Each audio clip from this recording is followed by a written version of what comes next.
Dia meneliti sebuah apa namanya? potongan naskah kuno yang kalau diterjemahkan tuh tulisannya begini. Yesus berkata, istriku.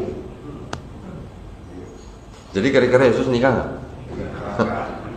Terus Profesor Barbara Thiering itu juga di dalam bukunya menyebutkan bahwa prosesi ketika ada cerita Yesus kakinya diurapi dengan minyak oleh seorang wanita dan diusap dengan rambutnya, menurut Profesor Barbara Thiering itu adalah prosesi pernikahan gitu. Oke. Satu lagi, saya punya sebuah dokumen. Sayang saya nggak bawa di sini. Saya punya sebuah dokumen yang disebut sebagai dokumen-dokumen Nag Hammadi Library, atau dokumen-dokumen disebut dengan gospel-gospel yang ditemukan di sebuah desa kecil di Mesir, yaitu desa Nag Hammadi. Di dalam dokumen-dokumen tersebut ada sebuah gospel yang namanya gospel apa ya, saya lupa ya, gospel of Philippi atau apa gitu ya, yang menceritakan bahwa Maria Magdalena itu adalah murid yang dikasihi. Yesus sering mencium Maria Magdalena di bibirnya. Coba bayangin kalau orang yang bukan mahram aja nggak boleh sentuhan, ini mencium di bibirnya. Berarti kira-kira siapa tuh Maria Magdalena? Ya, itu saya hanya berdasarkan teks yang ada di dokumen-dokumen, bukan karangan saya sendiri. Oke, jadi walau alam bisawab. Kalau di Bible tidak diceritakan Yesus menikah, tapi kalau di Quran, nabi-nabi itu mempunyai istri dan istri-istrinya. Jadi kalau di Quran, nabi istrinya nggak satu, malah banyak. Ya. Kalau ada seorang perempuan yang meminyaki kepala Yesus, itu adalah sebagai bukti kalau perempuan itu adalah istri dari Yesus. Karena dalam Markus 14 ayat 8 dikatakan bahwa pencurahan minyak ini adalah persiapan untuk penguburan Yesus. Jadi perempuan ini meminyaki kepala Yesus karena dia tahu bahwa Yesus ini juru selamat, bukan sebagai suaminya. Pembahasannya adalah tentang Yesus kawin. Yesus menikah. Sebelum kita gaskan, saya boleh kiranya berdoa terlebih dahulu supaya lancarnya diskusi kita pada malam hari ini. Bu Darni, menurut Bu Darni, boleh nggak seorang perempuan Yahudi mencium tubuh seorang laki-laki Yahudi? Oh, tidak boleh, tidak boleh. Tidak boleh. Kenapa tidak boleh? Jangankan mereka, kita juga tidak bisa. Kita kalau nggak suami istri, tidak boleh dong. Kecuali kalau sekarang melihat situasi dan zaman juga. Kalau kami juga di gereja sudah bisa berpelukan pria dengan pria. Tapi kalau pria dengan wanita nggak boleh, kecuali dia hubungan saudara dekat gitu. Baik ya, Bu Darni, coba lihat Lukas 7 ayat 38. Bu Darni punya Alkitab atau mungkin aplikasi di HP yang lain? Nah, Bu Darni coba buka Lukas 7 ayat 38. Ya, ayat 38. Jadi kita sepakat bahwa tidak boleh di dalam ajaran Yahudi maupun di dalam ajaran Islam ada sistem mahram. Tidak boleh disentuh, tidak boleh menyentuh wanita yang bukan mahram. Bahkan di dalam Islam itu dikatakan ditusuknya kepala salah seorang di antara kalian dengan jarum besi lebih baik daripada menyentuh wanita yang bukan mahram. Nah, Lukas 7 ayat ke-38. 7 ayat 38. Ya, Lukas 7 ayat ke-38. Coba Bu Darni resapi, renungkan, dibacakan dengan pelan-pelan, saya dengarkan. Sambil menangis, ia pergi berdiri di belakang Yesus, dekat kakinya, lalu membasahi kakinya itu dengan air matanya dan menyekanya dengan rambutnya. Kemudian ia mencium kakinya dan meminyakinya dengan minyak wangi itu. Nah, ternyata ada seorang wanita yang bernama Maria Magdalena. Maria Magdalena itu menciumi Yesus dengan kecupan yang sangat indah. Muah, sampai beberapa kali menciumi Yesus. Ya. Tadi di awal premisnya sudah jelas bahwa orang Yahudi tidak boleh menyentuh wanita Yahudi, begitupun sebaliknya, kecuali memang ada ikatan pernikahan. Atau Maria Magdalena di sini mungkin adiknya bolehlah, tapi tidak mungkin adik mencium kakaknya semacam itu. Nah, ternyata dari Lukas 7 ayat 38 ini terbukti bahwa Maria Magdalena adalah istri daripada Yesus Kristus. Karena dia menciumi Yesus di muka umum. Dan tidak ada satu Yahudi pun yang memprotes ketika Maria Magdalena menciumi Yesus dengan ciuman yang indah. Wah, tidak ada yang protes. Bagaimana tanggapan Bu Darni mengenai premis yang telah disepakati bersama dan ternyata Yesus dicium oleh Maria Magdalena? Udah, Ibu ya, Ibu sekarang ya. Tadi Lukas 7 ayat 38 ya, 38. Itu Yesus diurapi oleh perempuan berdosa. Udah, perempuan berdosa ini datang kepada kaki dan meminyaki dan menyekanya pun, menghapusnya dengan apa? Rambut panjangnya, dan diminyakinya dengan minyak. Apa itu? Minyak warnastunya apa? Minyak mahal, minyak yang paling wangi. Makanya semua murid Yesus terheran-heran. Loh, kenapa disentuh pelacur itu kaki Yesus? Kan gitu. Nah, tahu kenapa? Apa kata Yesus kepada murid-muridnya? Kau aja, kalian aja sekian lama, sudah sekian lama bersama dengan aku, tapi engkau tidak mencium aku. Lihat dia baru datang mencium kakiku dan meminyakinya dan menyakanya dengan rambutnya yang panjang terurai itu. Itu bukan gimana ya? Bukan perkawinan namanya itu, Nandar. Itu karena gimana ya? Mau bertobat wanita pelacur ini tadi, Nandar. Tadinya dia wanita berzina di luar sana. Begitu melihat Yesus, dia datang kepada Yesus dan mencium kakinya. Aku pun, Nandar, kalau eceknya selama hidupku begitu kerjaku kan, Nandar, adalah seorang pendeta yang memang mulia kali dia. Kugitukan kakinya. Apa dosaku? Itu udah pantas, wajar kita lakukan seperti itu. Apalagi dia seorang Tuhan. Nah, jadi Nandar, kalian itu salah mengatakan bahwasanya Yesus itu menikah, bukan. Gitu dia. Nah, saya tadi tidak mengatakan bahwa itu adalah pesta pernikahan. Saya tidak mengatakan. Tetapi Lukas 7 ayat 38 itu menguatkan pernyataan saya dan pernyataan Bunda Darni bahwa seorang laki-laki Yahudi tidak boleh disentuh oleh wanita Yahudi. Makanya di dalam peristiwa itu tidak ada satu Yahudi pun yang protes terhadap apa yang dilakukan oleh Maria Magdalena. Kenapa? Karena Maria Magdalena itu adalah istri dari Yesus Kristus. Nah, kalau Bunda Darni mengatakan bahwa Maria Magdalena ini adalah, mohon maaf, dalam tanda kutip adalah seorang PSK, di mana dasarnya Bunda Darni mengatakan seperti itu? Judulnya baca di atas. Yesus diurapi oleh perempuan berdosa. Perempuan berdosa itu perempuan berzina. Kerjanya begitu. Gereja yang kami pelajari. Bapak-bapak gereja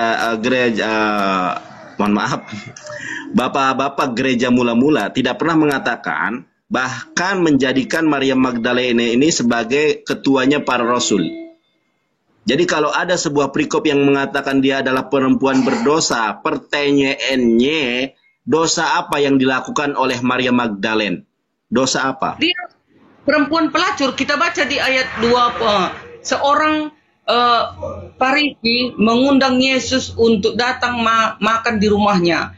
Yesus datang ke rumah orang Farisi itu, lalu duduk makan. Ayat 37. Di kota itu ada seorang perempuan yang terkenal sebagai seorang berdosa. Ketika perempuan itu mendengar bahwa Yesus sedang makan di rumah orang Farisi itu, datanglah ia membawa sebuah buli-buli pual berisi minyak sambil ya berdiri di belakang Yesus. Itu dia perempuan berdosa loh, si Maria Magdalena itu. Nah, semenjak itulah jadi dia bertobat, jadi mengikut Yesus lah, dia kemana saja mereka berdakwah selalulah ikut si Maria Magdalena ini. Gitu loh, Nandar.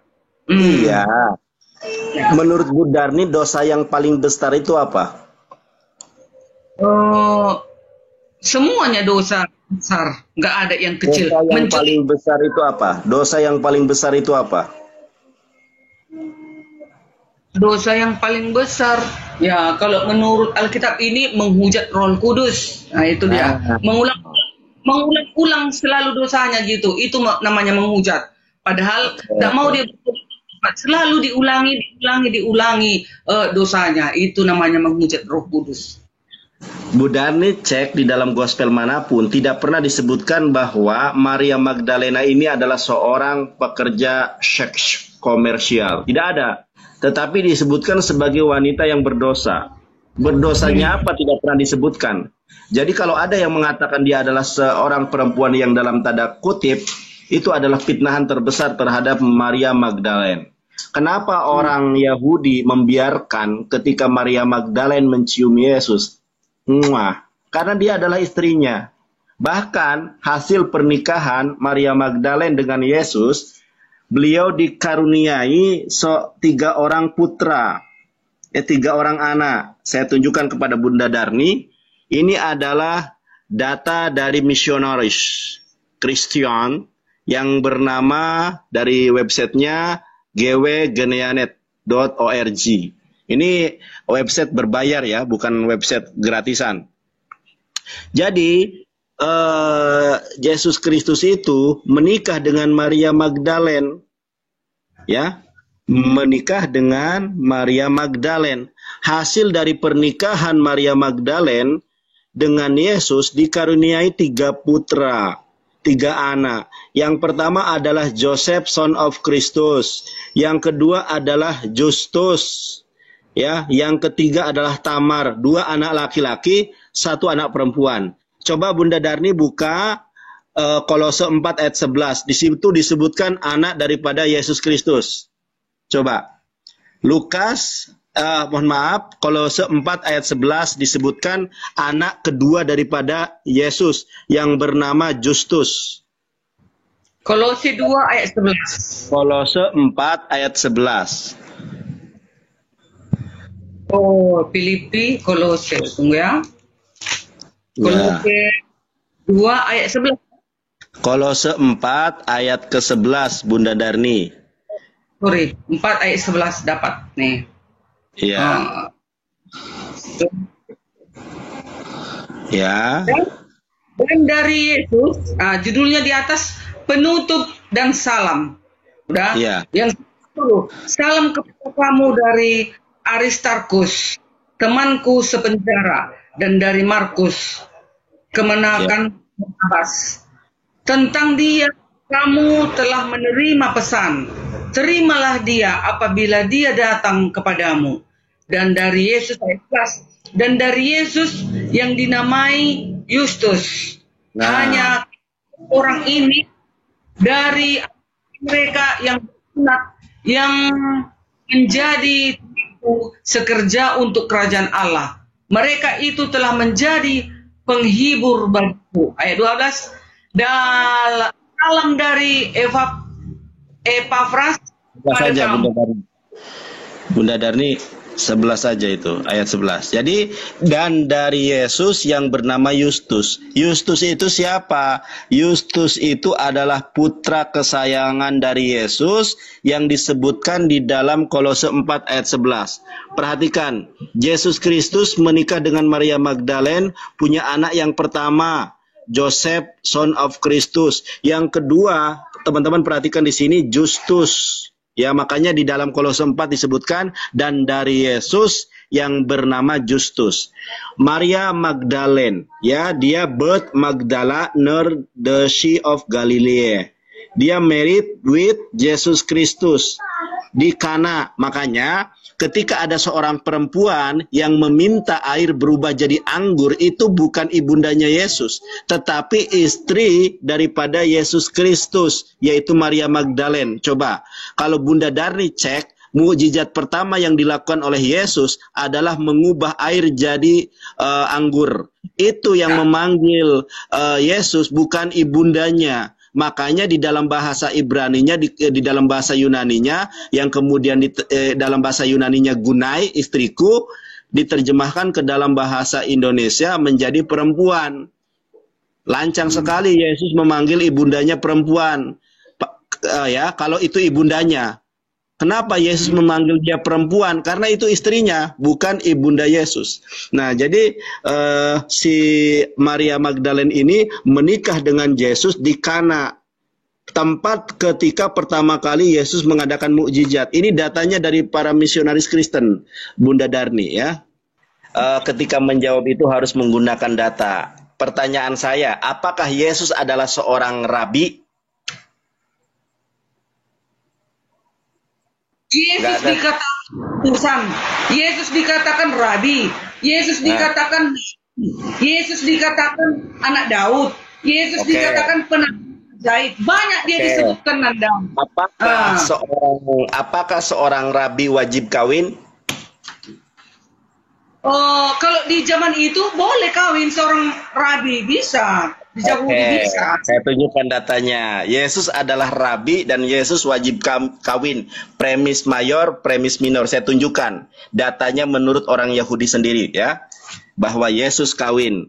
Nah, ini adalah teman-teman, ini adalah dari Jewish Center Surabaya.org. Jadi ini ada kumpulan orang Yahudi di Surabaya yang kemudian setelah saya 2019 membahas tentang rabi wajib kawin, maka dari pihak Yahudi itu mengkonfirmasi, benar nggak rabi itu wajib kawin? Saya tunjukkan ya, teman-teman, bahwa Yesus itu seorang rabi. Nah, yang pertama, Yesus telah mengajar, ya, ini adalah alasan hukum.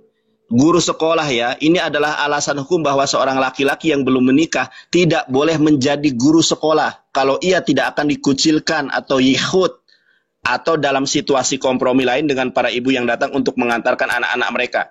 Jadi kalau ada rabi yang tidak kawin, maka mereka akan diisolasi, akan dikucilkan. Sementara Yesus di dalam Markus 12 ayat ke-29 dihormati, bahkan oleh orang Saduki disebut Rabi, Sodakta, Amarta, Emet, apa yang kau katakan. Dihormati. Kenapa? Karena Yesus kawin. Yesus itu adalah imam besar.